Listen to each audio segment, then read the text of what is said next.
It's been about 4 minutes since anyone mentioned Batman on the show. Probably less than that. Which is why we're talking about Batman Year One. It's a new Blu-ray. Yes, we are. It's 64 minutes in heaven for Victor Lucas. I think that's what he's calling it. Well, I have to tell you, I did like this film a lot, but I don't think it's one of the best of the DC animated films. So this is Batman This is the before he origin becomes story. right. This Yeah. is Commissioner Gordon before he becomes Commissioner Gordon. He's just Lieutenant Jim Gordon. Yeah, it's not really a Batman origin story. This is the great genius of this work. It's a Frank Miller script. He wrote the comic book, which actually is in the run of the Batman comic books. It's 4 issues, and this is about Batman's first year, but it's more of a Jim Gordon origin story. It's more like 60-40 Jim Gordon. Yeah, because, I mean, we kind of get that Batman has been training and all that stuff. That's his real origin, is what he's done before he's come to Gotham.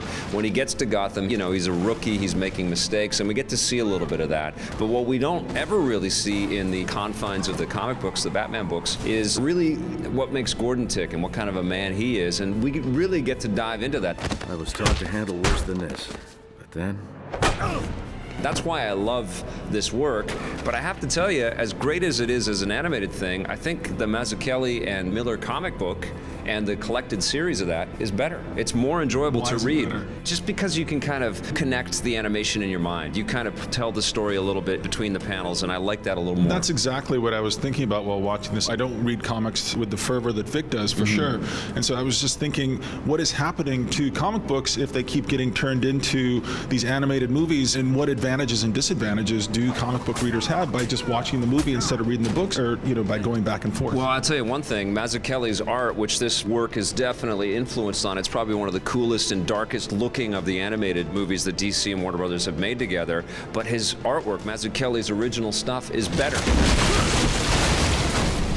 It's unbelievable to see it in tableaus and to see the still images of this very gritty, earthy character. He really had a distinctive look to his Batman and to Gotham City. He makes Gotham City a character, which is what a lot of the special features kind of delve into. Now, what I really personally loved about this is I never really thought about Gotham City before Commissioner Gordon, before Jim Gordon became commissioner. You know, that's what I also appreciated about the Blu-ray, was seeing that making of featurette. I didn't know all of the original detective story stuff and how Batman was really a killer in the beginning, and then he sort of became this joke. Pack a gun. For a long time, he was a joke.